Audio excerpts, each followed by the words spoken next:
July 12, 1980, itinatag ang Light Rail Transit Authority bilang isang ahensya ng pamahalaan sa ilalim ng panunungkulan ng dating Pangulong Ferdinand E. Marcos. Sa kasalukuyan, ang tren ay mayroong 22 istasyon, mula Baclaran sa timog hanggang North Avenue sa may Hilaga. Pero ano kaya ang mga kwento along the Riles? First stop, Baclaran Station. Ang Baclaran Station ay matatagpuan sa dulong timog na bahagi ng Taft Avenue. Ang istasyon ay pinangalan sa famosong sentro ng pamilihan na may parehong pangalan. Ang salitang Baclaran ay nanggaling sa salitang baklad, isang uri ng instrumento sa paniningisda noong unang panahon. Isa itong uri ng bakod na gawa sa ratan na ginagamit para panghiwalayin ang mga maliliit at malalaking isda sa isa't isa. Naging sikat ang lugar noon dahil sa mga baklad na ito, kaya naman tinawag itong bakladan, na sa di kalaunay naging Baclaran. Ang National Shrine of Our Lady of Perpetual Help, o kilala rin sa tawag na Baclaran Shrine, ay sikat sa pagdaraos ng nobena tuwing Miyerkules. Humigit kumulang 10,000 katao ang bumibisita sa simbahan kada linggo. Ang simbahan ay pinangalan sa ina ng laging saklolo. Kilala ang Baclaran bilang pamilihan ng samut-saring bagay na swak sa bulsa. Mula sa mga murang damit, laruan at sapatos, mura na rin ang mga bilihin dito pagdating sa sariwang isda at iba pang lamang dagat. Next stop, EDSA Station. Ang EDSA Station ay matatagpuan sa intersection ng Taft Avenue at ng Epifanio de los Santos Avenue o EDSA. Ang naturang estasyon ay pinangalan kay Epifanio de los Santos, isang kilalang mananalaysay.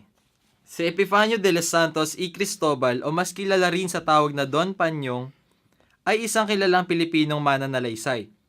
Siya ay naatasang maging direktor ng Pambansang Aklatan at ng Pambansang Museo ni Governor General Leonard Wood noong 1925. Si Epifanio ay isa rin sa mahuhusay na manunulat noong panahon ng Kastila. Bukod doon, naging abogado rin siya ng distrito ng San Isidro sa may Nueva Ecija.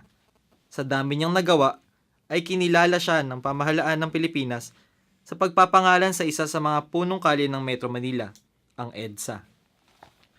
Ang Ospital ng San Juan de Dios ay itinatag ni Fray Juan Clemente noong 1578 sa Intramuros, Maynila, sa ilalim ng pamamahala ng mga praile ng San Francisco para sa kapakanan ng mga mahihirap na Pilipino. Ang ospital ay nasunog noong 1583 at 1603 at sinira ng lindol noong 1645. 1863 at 1880 ngunit muling itinayo sa pagpupunyagi ng simbahan at ng pamahalaan.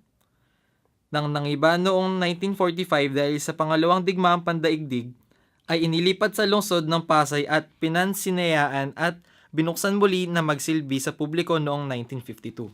Next stop, Libertad Station. Ang istasyon ay matatagpuan sa lungsod ng Pasay sa bandang sulok ng bahagi ng Taft Avenue at ng Antonio S. Arnaiz Street. Ang naturang istasyon ay pinangalan sa dating Libertad, isang Espanyol na kahulugan ng salitang kasarinlan. Kilala rin ang istasyon sa tawag na Antonio Arnaiz Station. Si Antonio Arnaiz ay isang Pilipino na namuno sa makasaysayang Arnacal Flight, kasunod ng Juan Calvo. Ipinangalan sa kanya ang isang kalye na ang dating pangalan ay Pasay Road, sa bahagi ng Makati at Libertad Street, sa bahagi ng Pasay. Ang Cuneta Astrodome ay isang panloobang arena ng pampalakasan na matatagpuan sa lungsod ng Pasay. Nakilala to bilang tahanan ng Philippine Basketball Association o PBA mula 1993 hanggang 1998. Ang arena ay pinangalan kay Enrique Cuneta, isang opisyal na Pasay noong panahon ng Amerikano. Sa kasalukuyan, ito ay nagsisilbing dausan ng mga espiritual na aktibidad at mga liga ng basketball. Next stop, Hilpuyat Station. Ang Hilpuyat Station ay matatagpuan sa lungsod ng Pasay. Ang naturang istasyon ay kilala rin sa tawag na Buendia Station. Si Hilpuyat ay naging senador noong 1951 hanggang 1972. Naging pangulo rin siya ng Senado noong 1967 hanggang 1972. Bukod doon, isa rin siyang tanyag na edukador, pinunong sibiko, empresaryo, mambabatas at makabayan. Siya ang nagtatag ng Manila Banking Corporation o mas kilala ngayon sa tawag na China Bank Savings Bank. Siya rin ay naging dekano ng kolehiyo o pamahalaang pangalakal ng Universidad ng Pilipinas noong 1940 hanggang 1941. Ang Arellano University School of Law ay ang opisyal na paaralang pambatas ng Arellano University. Ito ay kasalukuyang matatagpuan sa hatiang bahagi ng lungsod ng Pasay at Manila. Mula nang maitatag ito noong taong 1938, marami nang nagtapos dito na naging famoso sa larangan ng kasaysayan ng politika. At ito nga ngayon kinikilala bilang isa sa mga mahuhusay na paaralang pambatas sa bansa. Next stop, Vito Cruz Station. Ang Vito Cruz Station ang pinakaunang pasok na istasyon mula Baclaran na nasa sakop na ng Maynila. Ang istasyon ay pinangalan kay Vito Cruz, dating alkalde mayor ng lungsod ng Pasay. Si Vito Cruz ay dating alkalde mayor at hermano ng lungsod ng Pasay noong taong 1871. Siya rin ay naging isa sa mga pinuno ng katipunan sa Pasay na lumaban noong Rebolusyong Espanyol at ng digmaang Pilipino-Amerikano. Bukod doon, siya rin ay tinaguriang fundador ng Iglesia Pilipinas Independiente. Ang De La Salle University ay isang pribadong pamantasang Lasaliano na matatagpuan sa Taft Avenue, Malate, Maynila. Ito ay naitatag noong 1911 ng Lasallian Brothers bilang De La Salle College sa Maypaco, Manila. Sa kasalukuyan, ang universidad ay kinikilala bilang isa sa mga mahuhusay na paaralan sa bansa, kasama ang Ateneo de Manila, UST at UP Diliman. Ang De La Salle College of St. Benilde ay isang pribadong Lasallianong Katolikong kolehiyo na matatagpuan sa distrito ng Malate, lungsod ng Maynila. Ito ay unang naitatag noong 1980 bilang Career Development Program ng De La Salle University at nakilala bilang De La Salle University College of St. Benilde noong 1988. Sa kasalukuyan, ang kolehiyo ay kinikilala bilang isang innovative college at bilang pioneer sa kursong Multimedia Arts. Ang St. Scholastica's College Manila ay isang katolikong institusyon para sa mga kababaihan. Ang kolehiyo ay naitatag noong 1906 na pinangasiwaan ng missionary Benedictine Sister of Tutzing. Ang kolehiyo ay matatagpuan sa distrito ng Malate, Maynila. Ang Cultural Center of the Philippines ay tinatag para pahalagahan, patatagin at palaganapin ang sining at kultura ng Pilipinas. Ito ay naitayo sa kapangyarihan ng Executive Order No. 30, Section 1986 sa ilalim ng panunungkulan ni Ferdinand E. Marcos. Ang katangi-tanging arkitektura ng CCP ay disenyo ni Ginoong Leandro Locsin, pambansang alagad ng sining sa larangan ng arkitektura. Kilala ang Rizal Memorial Sports Complex bilang pambansang lugar ng palaruan ng Pilipinas.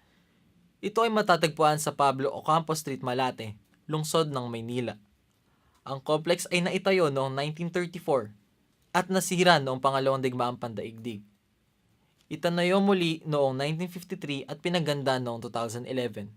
Next stop, Quirino Station. Ang istasyon ay matatagpuan sa Taft Avenue, sa panulukan ng Quirino Avenue at ng San Andres Street. Ang naturang istasyon ay pinangalan sa dating Pangulong Elpidio Quirino. Nakilala si Elpidio Quirino bilang ang ikalawang Pangulo ng bansa ng ikatlong Republika. Nakilala sa kanyang panunungkulang kinatampukan ng muling pagyabong na ekonomiya ng bansa na sinira ng ikalawang digmaang pandaigdig. Siya rin ang nagpanumbalik ng kapayapaan at ang muling pananalig ng mamamayan sa pamahalaan. Ang Malate Church ay naitatag noong 1588. Ang simbahan ay alay sa Señora de los Remedios, kung saan ang statwa nito ay dinala sa Pilipinas mula Espanya noong taong 1624 ni Reverend Juan Guevara OSA. Ang simbahan ay lubang nasira ng lindol noong Hunyo 3, 1863 at muling naitayo ni Reverend Francisco Cuadrado OSA. Ang Manila Zoological and Botanical Garden ay isang 5.5 na hektarya na 200 na matatagpuan sa Maynila at nagbukas noong Hulyo 25, 1959. Ito ay patok na pasyalang pampamilya at pagmagkakaibigan na dinarayo tuwing linggo. Next stop, Pedro Hill Station. Ang Pedro Hill Station ay matatagpuan sa panulukan ng Taft Avenue at ng Pedro Hill Street. Ang naturang istasyon ay tinatawag ding Herans LRT Station. Si Pedro Hill ay naging kabilang sa 1930 Independence Mission sa Estados Unidos kasama si Osmeña, Rojas, Montinola at Tirona. Siya ay nahalal sa kauna-unahang pambansa asembleyo bilang tagapangulo ng komite ng pahamalang panglungsod. Ang Philippine General Hospital ay tinatag sa bisa ng kautusan bilang 1688 ng Komisyon ng Pilipinas bilang dibisyon ng kagawaran ng kalusugan noong 1907 sa pamamagitan ni Dean C. Worcester. Natapos ang konstruksyon noong Nobyembre 13, 1909 at pinuksan sa publiko noong Setyembre 1, 1910. Ganap na natapos ang pagpapaganda at pagpapalaki noong taong 1990. Ang University of the Philippines Manila ay naitatag noong Hunyo 18, 1908 sa ilalim ng Act No. 1870 ng kauna-unahang legislatura ng Pilipinas. Ito ang kauna-unahang campus ng University of the Philippines System. Sa kasalukuyan, ang UP Manila ay kinikilala sa larangan ng health sciences. Ang St. Paul University Manila ay naitatag noong 1912 ng Sister of St. Paul of Charters, isang relihiyosong kongregasyon na natagpuan sa Charters, France noong 1698. Ang universidad ay orihinal na eskwelahan na pambabae lamang, pero nang maglaoy naging bukas na rin sa mga lalaking estudyante. Ang Philippine Women's University ay naitatag noong 1919 ng grupo ng mga babaeng Pilipino at unang nakilala bilang Philippine Women's College. Kinilala bilang kauna-unahang eskwelahan para sa mga babae sa buong Pilipinas noong panahon ng Amerikano. Next stop, UN Station. Ang UN Station ay matatagpuan sa panulukan ng Taft at ng United Nations Avenue. Ang UN Station ay pinangalan sa United Nations Avenue na may dating pangalan na Isaac Peral, isang Espanyol na nagtagumpay sa pag-eeksperimento sa kanyang submarino sa pier ng Cadiz noong 1888. Pinalitan ito ng pangalang UN Avenue bilang pagkilala sa 17th na anibersaryo ng United Nations. Ang United Nations UN ay isang internasyonal na organisasyon na naglalayong palaganapin at pangasiwaan ng kooperasyon sa internasyonal na batas, seguridad, demokrasya na may adhikaing pangkapayapaan sa buong mundo. Ito ay naitatag noong 1945 at nabilang sa mga bansang kasali ang Pilipinas. Ang Pambansang Kawanihan ng Pagsisiyasat ay isang ahensya ng pamahalaan ng Pilipinas na nasa ilalim ng kagawaran ng hustisya, na responsable sa paghahawak at paglutas ng mga matataas na kaso na merong epekto sa bansa. Ang Luneta Park o mas kilala ngayon bilang Rizal Park o Liwasang Rizal ay isang makasaysayang lugar na matatagpuan sa puso ng Maynila. Dito hinatulan ng kamatayan ng pambansang bayani Gat Jose Rizal noong Disyembre 30, 1896 na nagmitya ng revolusyon sa mga Pilipino at mga Espanyol. Dito ngayon namamalagi ang monumento ni Rizal at tampok na lugar tuwing araw ng kalayaan. Kilala ang Quirino Grandstand bilang dausan ng mga importanteng kaganapan sa politika, kultura at relihiyon ng bansa. Nakilala rin ang lugar na ito bilang dausan ng pagsasalita sa publiko at panunumpa ng mga naging Pangulo ng Pilipinas. Ito ay pinangalan kay dating Pangulo Elpidio Quirino. Ang kataas-taasang hukuman ng Pilipinas o Korte Suprema ay ang tumatayong pinakamataas na korte ng Pilipinas. Ang korte ay pinamumunuan ng Chief Justice kasama ang mga Associate Justices. Ang lugar kung saan ngayon nakatayo ang gusali ng Korte Suprema ay dating bahagi ng campus ng Universidad ng Pilipinas sa Maynila. Ang Pambansang Aklatan ng Pilipinas ay ang opisyal na pambansang aklatan ng bansa. Ang gusali ay matatagpuan sa Ermita, malapit sa Rizal Park sa harap ng TM Calao Avenue. Ang aklatan ay kilala bilang tahanan ng mga tanyag na libro ni Gat Jose Rizal, ang Noli Me Tangere, El Filibusterismo at Mi Ultimo Adios. Next stop, Central Terminal. Ang Central Station ay matatagpuan sa Ermita, lungsod ng Maynila. Ito rin ay kilala bilang Arocero Station dahil sa malapit ito sa Arocero Street. Ang Central Terminal Station ay pinangalan sa Central Street, kung saan ipinangalan sa kadahilanang ito ang sentro ng Pandakan. Ang Pambansang Museo ng Pilipinas ay ang opisyal na museo para sa natural history at ethnography ng bansa na itatag noong 1901. Ang gusali ng Manila City Hall ay unang itinayo sa Intramuros na nooy yari pa sa tabla noong Marso 7, 1904, sa panunungkulan ni Alcalde Arsenio Cruz Herrera. Itinayo ang kabuuan ng gusali na yari na sa bato sa panulukang Taft at P. Burgos noong 1941 sa panahon ng panunungkulan ni Alcalde Eulogio Rodriguez.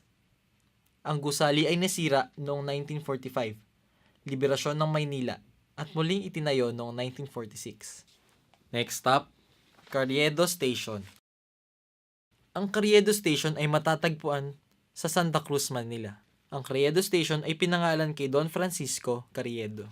Si Don Francisco Carriedo ay isang mangangalakal ng kalakalang galyon na nagpondo sa sistema ng tubig ng Maynila.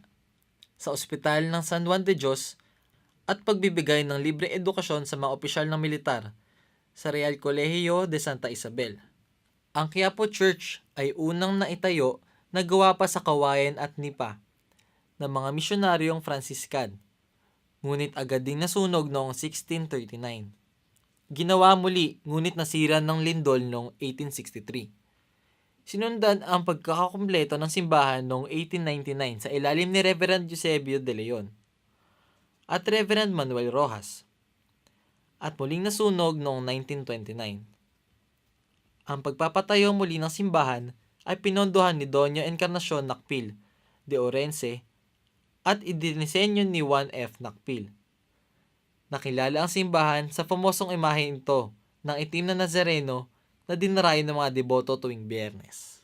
Ang Manila Central Post Office ay ang opisyal na central post office ng lungsod ng Maynila.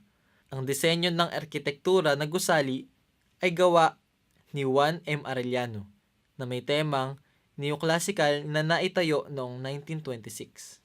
Nagsimula ang Manila Metropolitan Theater bilang pambansang tanghalan ayon sa disenyo ni Arkitekto Juan Arellano. Pinasinayan ito noong 1931 at naging tanghalan ng mga artistang Pilipino at banyaga. Nasira noong 1945.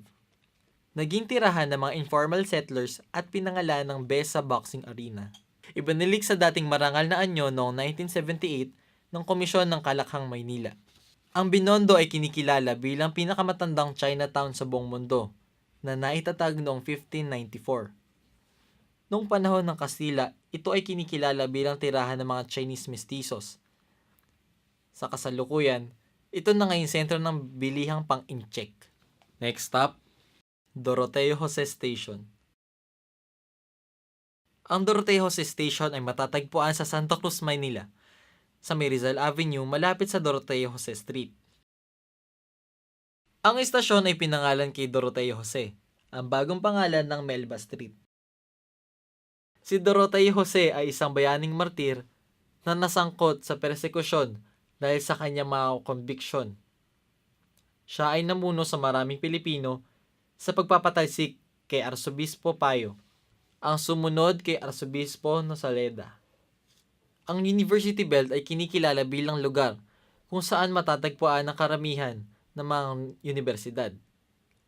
Ang mga lugar ay binubuo ng Sampaloc, Quiapo, Santa Cruz, Santa Mesa, San Miguel, Taft Avenue at Intramuros. Next stop, Bangbang Station. Ang Bangbang Station ay matatagpuan sa Santa Cruz, Manila, sa may Rizal Avenue. Ang istasyon ay pinangalan sa Bangbang Street, na sa di kalaunay naging Bangbang. Ang salitang Bambang ay isang Tagalog na salita ng maliit na ilog, o ditch. Ito ay may dating pangalan na Dart at Bambang Pequeña. Nakilala ang Bambang Street bilang Little Tondo dahil sa matatapang nitong residente. Ang Universidad ng Santo Tomas ay naitatag noong 1611 ni Arsobispo Miguel de Benavides. Naggrantiyahan ng pagiging pamantasan noong 1645 at naging pamantasang pandugong bughaw noong 1902. Kinikilala bilang pinakamatandang universidad sa Timog Silangang Asya. Next stop, Tayuman Station. Ang Tayuman Station ay matatagpuan sa panulukan ng Rizal Avenue at ng Tayuman Street. Ang Tayuman Station ay pinangalan sa Tayuman Street, kung saan ang pangalan nito ay nagmula sa isang halamang indigo na tinatawag na tayum, o Indigofera hirsuta, kung saan madalas matagpuan sa lugar. Kilala ang dangwa bilang tampok na bilihan ng mga bulaklak. Ito ay matatagpuan sa Santa Cruz at sa Sampaloc, Maynila. Ito ay dinudumog tuwing mahal na araw, araw ng mga puso, araw ng mga patay at araw ng mga nanay. Next stop, Blumentritt Station. Ang Blumentritt Station ay matatagpuan sa Sampaloc, Maynila.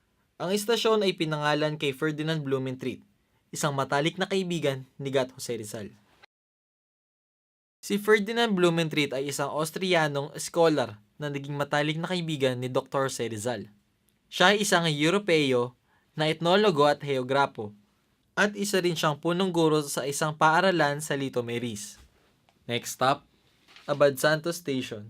Ang Abad Santos Station ay matatagpuan sa Rizal Avenue, sa Barangay Manuguit, Tondo.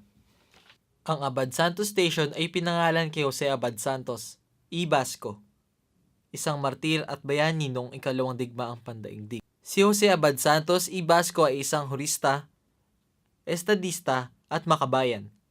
Nagsimula lang siya bilang clerk ng kawanihang tagapagpaganap noong taong 1909 hanggang sa naging punong maestrado ng kataas-taasang hukuman ng Pilipinas. Kasabay nito, siya ay naging kalihim ng pananalapi, pagsasaka, at komersyo hanggang sa pagsiklap ng ikalawang digmaang pandaigdig. Ang Manila Chinese Cemetery ay pangalawa sa pinakamatandang sementeryo sa Maynila. Sumunod ang La Loma Cemetery. Ang sementeryo ay naging kanlungan ng mga patay na inchik na hindi tinanggap ng mga Katolikong sementeryo noong panahon ng Espanyol. Next stop, Arpapa Station. Ang Arpapa Station ay matatagpuan sa Rizal Avenue Extension sa Barangay Obrero, Tondo. Ang Arpapa Station ay pinangalan kay Dr. Ramon Papa. Si Dr. Ramon Papa ay isang tanyag na miyembro ng kauna-unahang Municipal Board ng Maynila. Pinangalan sa kanya ang isang kalye dahil sa rekomendasyon ng Santa Clara Estate na pinagbuti pa ng Sulucan Development Company. Ang La Loma Catholic Cemetery o Camposanto de la Loma ay ang pinakamatandang sementeryo sa Maynila na naitayo noong 1884. Ang orihinal nitong pangalan ay Cementerio de Binondo, ngunit agad ding pinalitan. Next stop, Fifth Avenue Station. Ang Fifth Avenue Station ay matatagpuan sa lungsod ng Caloocan, sa may Rizal Avenue Extension. Ang estasyon ay malapit sa Fifth Avenue o C3 Road. Ang Fifth Avenue Station ay pinangalan sa kalapit nitong kalye, ang Fifth Avenue o kilala rin bilang C3 Road. Ang Philippine Cultural College ay ang kauna-unahan at ang pinakamatandang Chinese-Filipino secondary school sa Pilipinas. Ito ay naitatag noong Hunyo 23, 1923 ng Philippine Chinese Educational Association.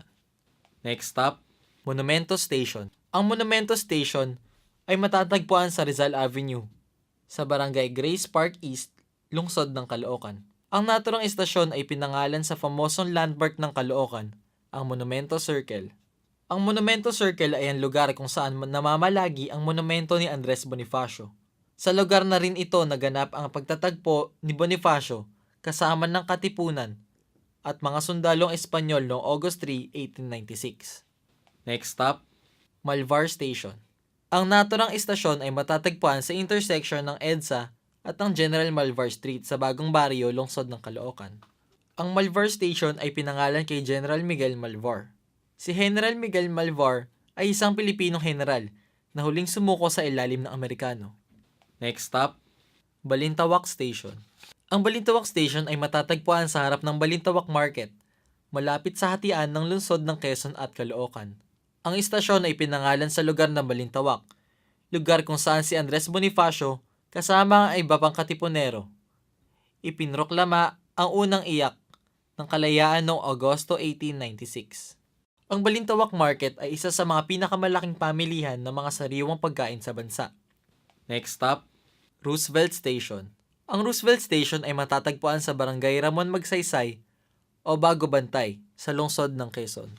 Ang naturang istasyon ay pinangalan kay Franklin Roosevelt.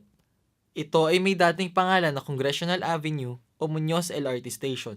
Si Franklin Delano Roosevelt ay pang 32 na naging presidente ng Estados Unidos at nakilala bilang tagapaglutas sa panahon ng pagbaba ng ekonomiya ng Amerika.